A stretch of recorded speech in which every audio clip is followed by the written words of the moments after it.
Good afternoon and welcome. Glad to see you here today.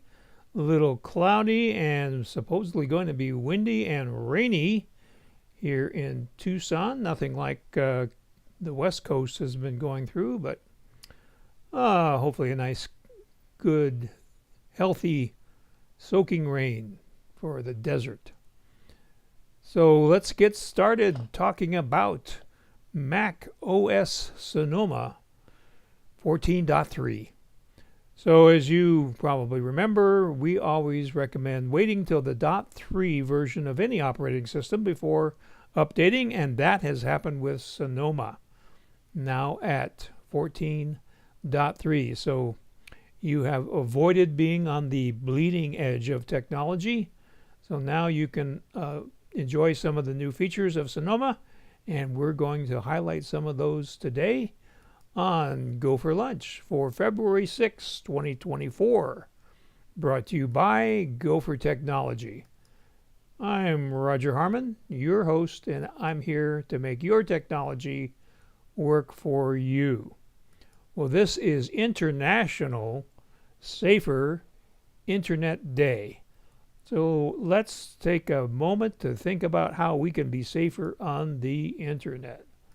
So using a password manager is key. Speaking of keys, the one that it comes with your operating systems is called Keychain Access. Or you can buy one. One we recommend and I use is called 1Password. And with those, you can have unique passwords that are not repeated on any website, because what the hackers like to do and do is they find a website in or a password, I should say, in a website breach, and then they try it wherever they think you might be logging in. So you want to make sure your passwords are unique, and the password managers will automatically suggest secure passwords and remember them so that you don't have to. So two-factor authentication where available should be turned on, and the new kid on the block called passkeys. You will be offered to set up passkeys on some websites, and that will be happening more and more in the future. So accept that invitation to set up a passkey, and that brings your security up a whole nother level. Also, you want to make sure that your Time Machine backup is current, just in case.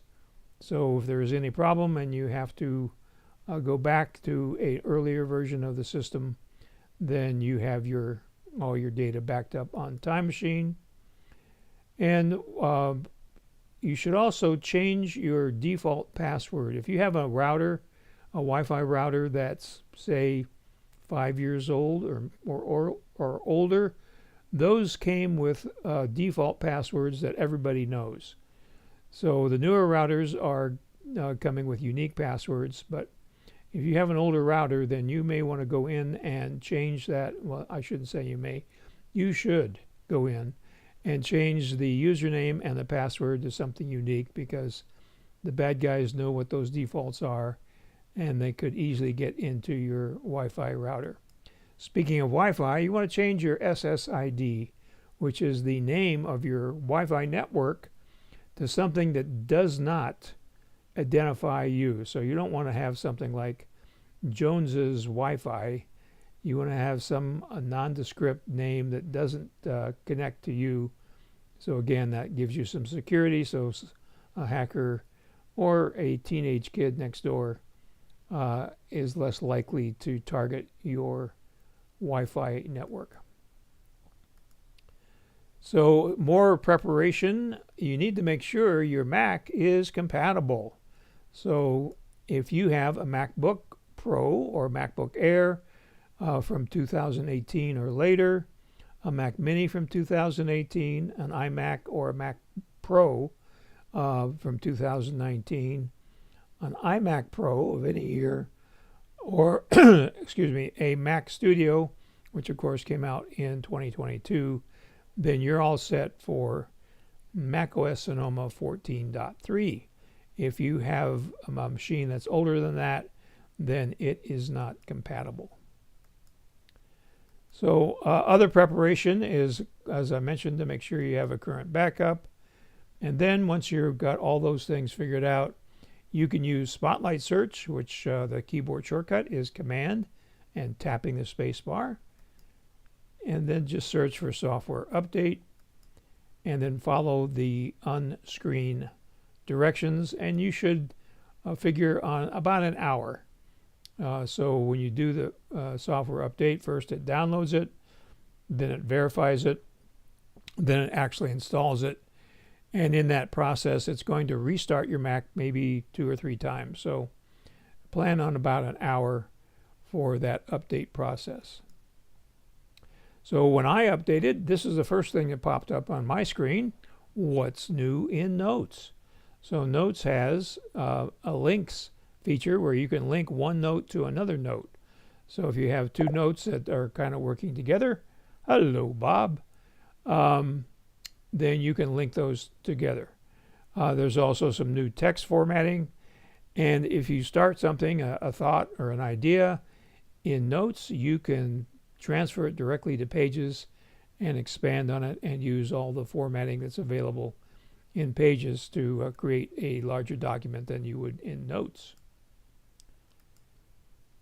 So another thing that popped up after I updated to Sonoma in the upper right hand corner was see what's new in macOS Sonoma with this nice yellow icon here with a light bulb and a T in the center. T standing for tips. So this is how you can discover some new features in Sonoma. So I thought we would just go through those tips together. So the way you get to tips is you would search for it is the easiest way. If you clicked on that little notification when it popped up, it would take you to tips. So let's see here if we have our tips available. There they are. So let me get to it on my screen. And I have to move something. Here we go. Okay. So when you bring it up, it gives you 3 collections. What's new in macOS Sonoma, Welcome to the Mac, Get to Know Your Mac, and Essentials Must-Know Features You'll Love. So let's start with Sonoma. So we have this nice little animation. And then you'll notice in the lower right-hand corner is an arrow. So we get to the next page. It tells us that there's 8 pages there at the bottom. And this is how to add widgets to your desktop. Now, if you blinked, you missed that. So we'll kind of explain what's happening, and then we'll go watch the animation again so you can see the steps. So on this example of the desktop, we have a Photos widget, a Weather widget, a Notes widget, a time or a clock widget, a Reminders widget, and a Calendar widget. So the way it happens is when you're in the Finder, you right-click, and then you get a drop-down menu, and then you click on Edit Widgets, and then you'll get a list here on the left-hand side of the app that you want to get a widget from. You click on that, and then you'll have some further choices. So let's go back one page and watch that animation again. Here we go. So we go right-clicked, and then it says Edit Widgets. So here they are on the left-hand side. It went to Notes. It grabbed a note and simply drug it and dropped it, or dragged it and dropped it. I don't know which is right, drug or drag. I don't know. Any linguists in the audience? So that's how it works. So it's that simple to add a widget. And there's a dimming feature. So when you're on your desktop and you're in another app, it will dim these so they're not distracting. So they put a lot of thought into adding widgets to the desktop. So this is an interesting feature called Presenter Overlay. So here's the presenter, and he's overlaid on what he's sharing on his screen.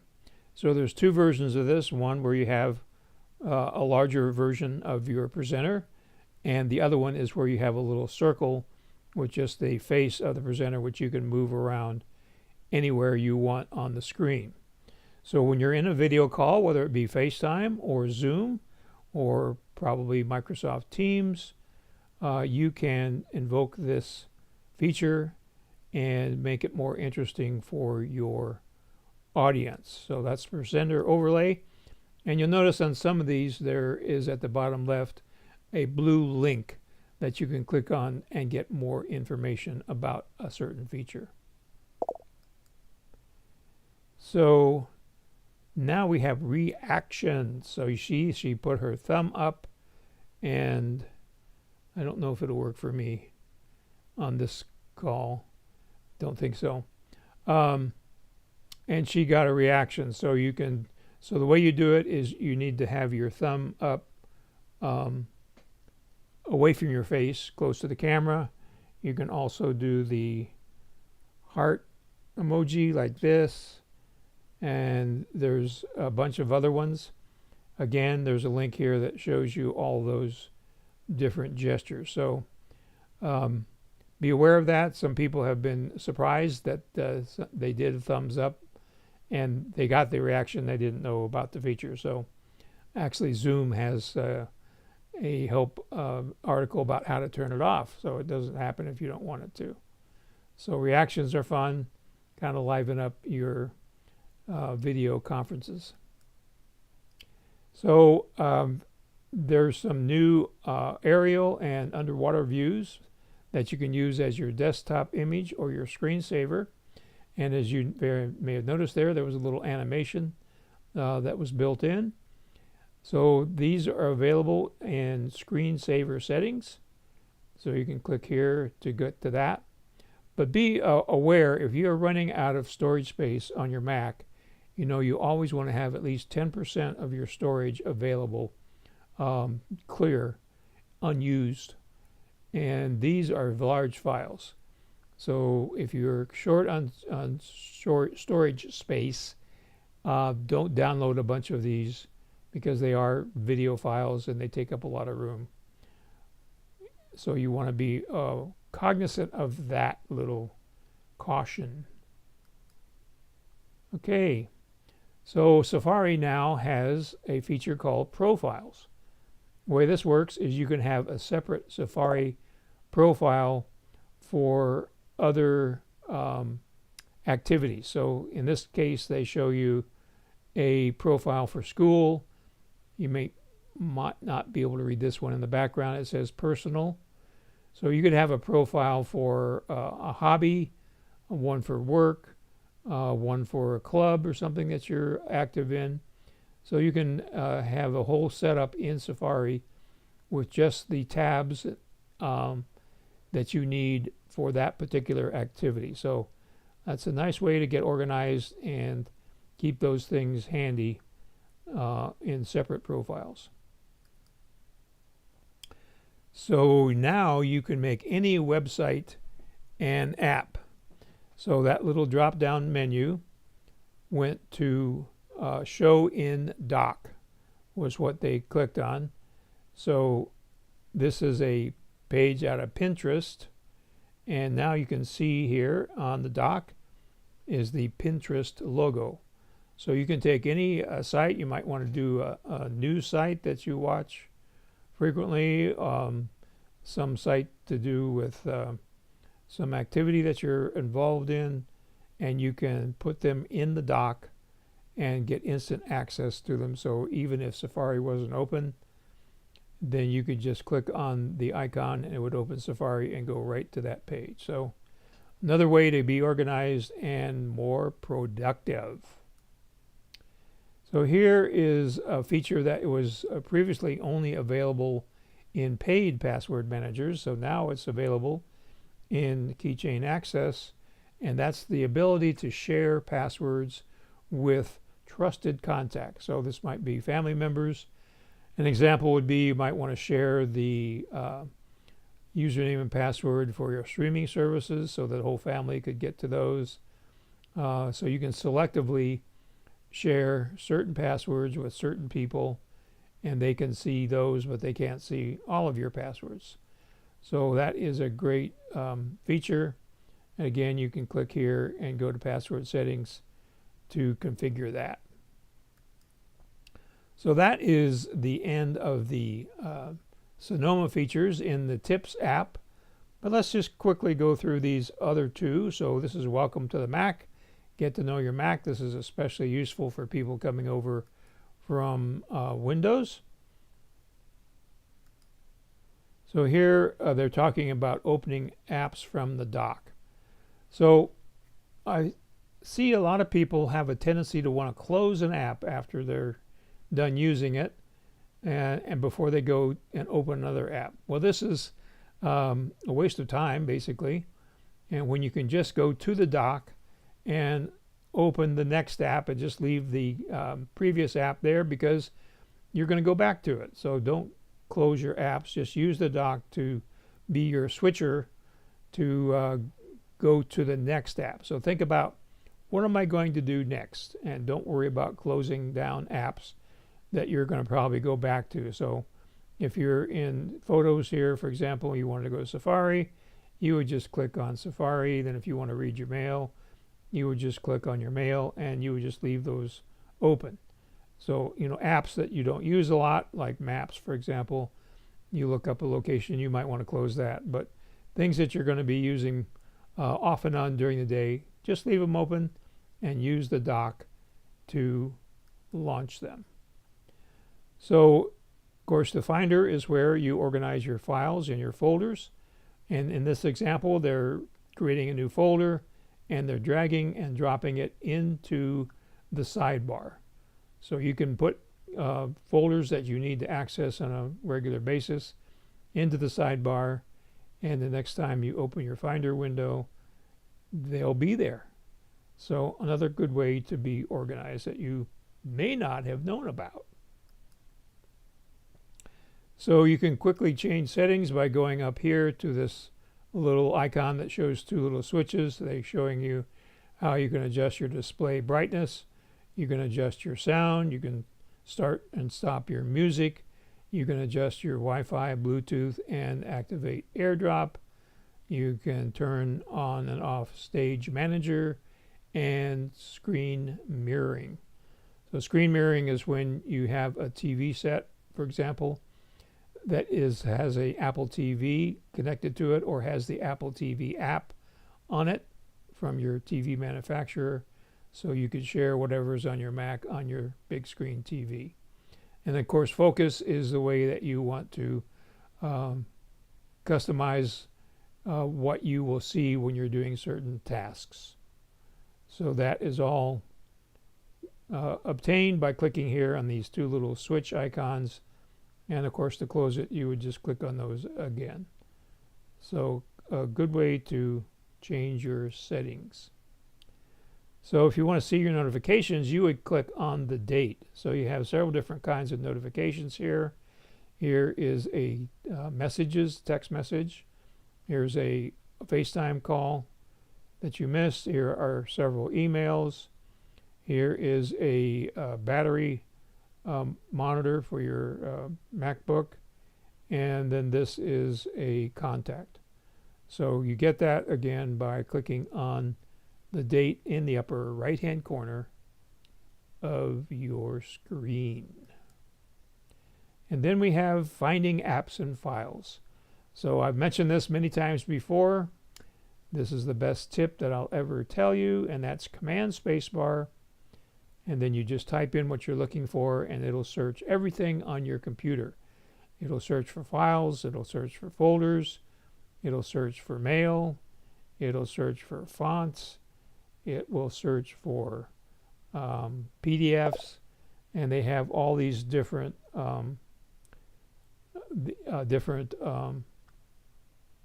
things you can search for. So Command Spacebar, get that in your regular routine.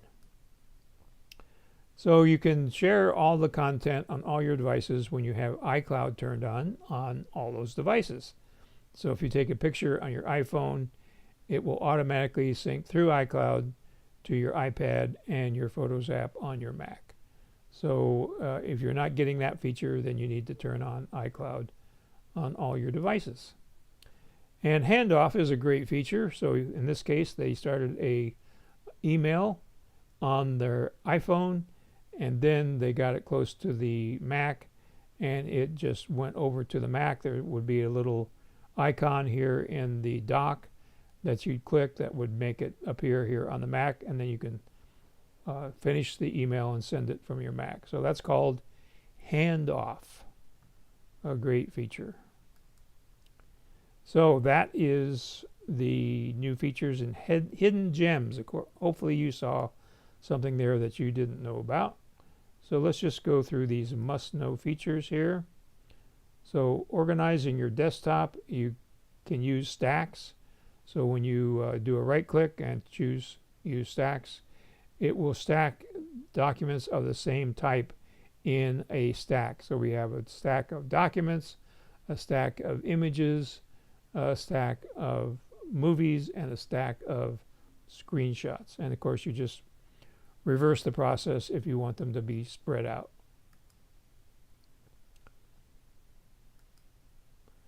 So private browsing is something that you might want to use. You notice there when you go to File, it says Private Window, but when you get to Safari, it says Private Browsing. So a little confusion there, but they're both the same thing. And you can see it says Private right here, so you know you're in the private browsing mode. You might want to use this if you're shopping for a gift for somebody in the family that uses the same computer. They won't see your history and know what you're trying to surprise them with. So screenshots are really handy. It's something you should definitely be aware of. I get calls saying I got this funny screen that popped up and said that I owe the IRS money or the FBI is investigating me. So it helps me to help you if you can do a screenshot of that window so I can better determine whether it's a scam, which almost always it is a scam, and so I can help you. So the two screenshots that we used to have were Shift Command 3, which took your whole screen, or Shift Command 4, which gives you a crosshair that you would place in the upper left or lower right corner of the area on the screen you want to capture, and then you drag diagonally to the other corner, and then that would capture just that area. Now, a couple years ago, they added Shift Command 5, which gives you a, let's just show the animation again here. Watch at the bottom of the screen. It gives you all the different screenshots, so you can see here, and it also gives you the opportunity to do a screen recording. So that can be handy. I use it a lot. So here's the screenshot that appeared in the upper right or the lower right hand corner. But as you can see, it goes away pretty quick. So if you're going to do something with that, like send it to somebody, you have to click on it fairly quickly or it'll disappear and then you have to go find it with Spotlight. So the Shift Command 5 gives you all the options. So it shows you how you can do the whole screen, a portion of the screen, a screen recording, and in there you can also select where you want the screenshots to be stored. So screenshots should be something that's in your toolbox.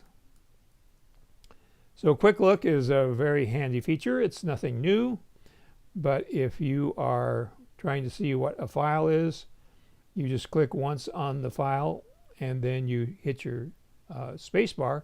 You tap your spacebar very quickly, because if you hold the spacebar down, it will activate the S Lady, S-I-R-I.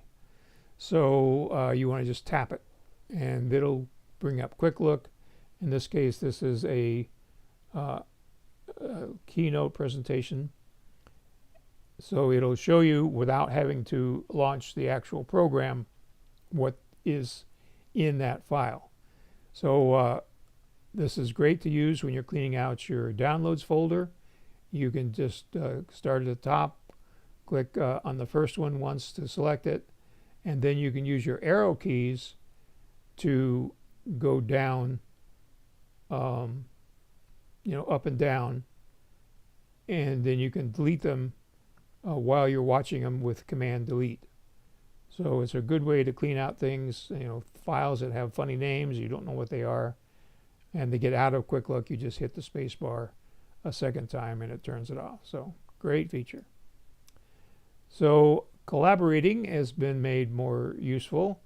So you can see here when you click on the share sheet, which is the rectangle with the up arrow, it gives you all the choices for collaboration. For example, you can mail it to somebody, you can text it to somebody, you can make a note out of it, or you can send a link to what you're seeing to somebody else so that they can see. And of course, in the Apple Office apps like Pages, Numbers, and Keynote, those have built-in collaboration along with notes. So there's lots of different ways that you can share information and work on the same app with somebody else. So that is the Tips app and some new features. So let's get back to our presentation. And so you can also get the tips when you're in the Finder. You click on Help in the menu bar, and then Tips is right here. While we're here, let's mention that you can use the built-in manual, the built-in user's manual. So instead of shipping you a big thick book that would be out of date by the time you received it, you can go to the built-in user's manual, which is macOS Help, and search for any term that you need to have more information on. But when you click on Tips here in the Help menu, then you get this same page that has the 3 collections on it. So that is Tips. Now we come to questions. If you haven't already, and I see some of you have written down your questions in the comments there on YouTube, please go ahead and do that. And do me a favor and share the GoFor Gazette that comes out to your email box every Monday morning at 7 o'clock with somebody you know that this information would be helpful. And of course, the links to the current and all the past presentations are in that GoFor Gazette. So let's see what we have here.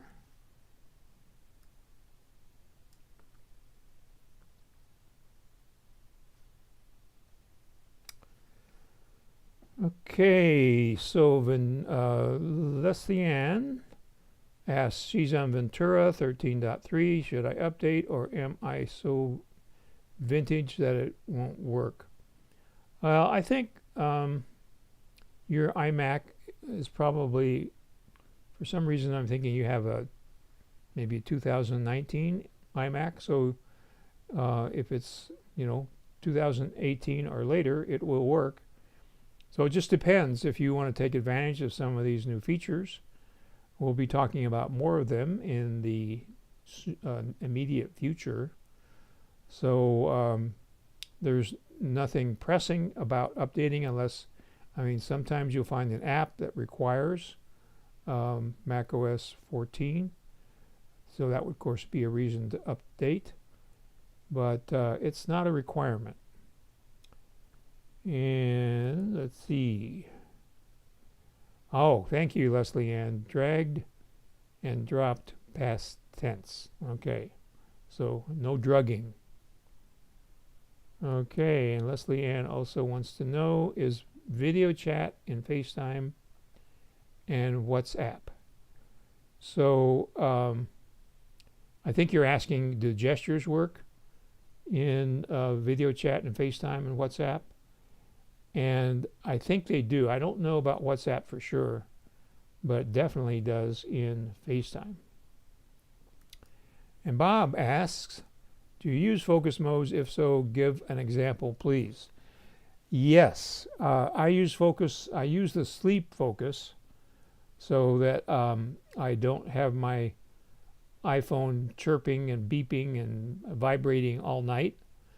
I actually haven't set it up yet, but many people that do YouTube presentations and podcasts, they set up a focus mode so they're not interrupted during those activities.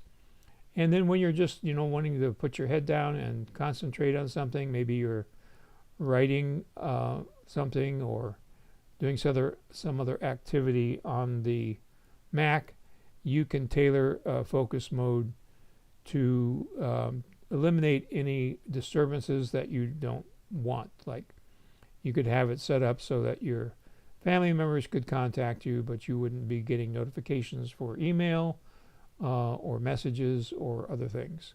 I guess I just thought of another focus mode I use is driving. So sleep and driving are built-in focus modes that come from the factory. And so I do use the driving focus mode. So if somebody texts me while I'm driving, they'll get a message saying that I'm in the driving focus mode, and I will see their text when I arrive at my destination or something similar to that.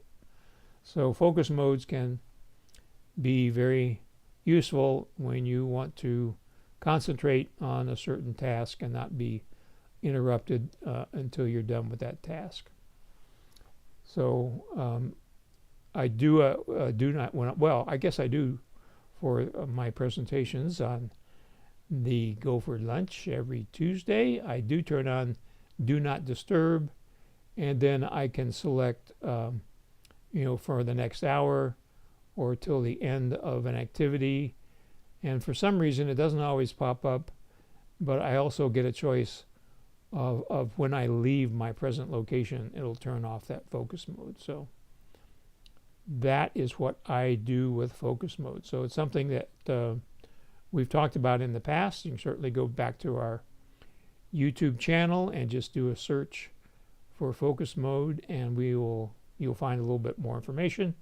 And of course, if you don't find what you're looking for, you can always call me or email me, and I will be glad to answer those questions.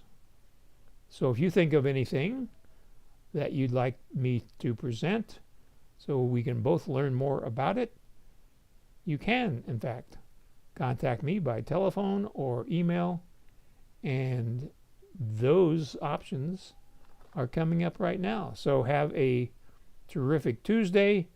Make sure your patio furniture is tied down, and we'll see you next Tuesday at high noon. Take care.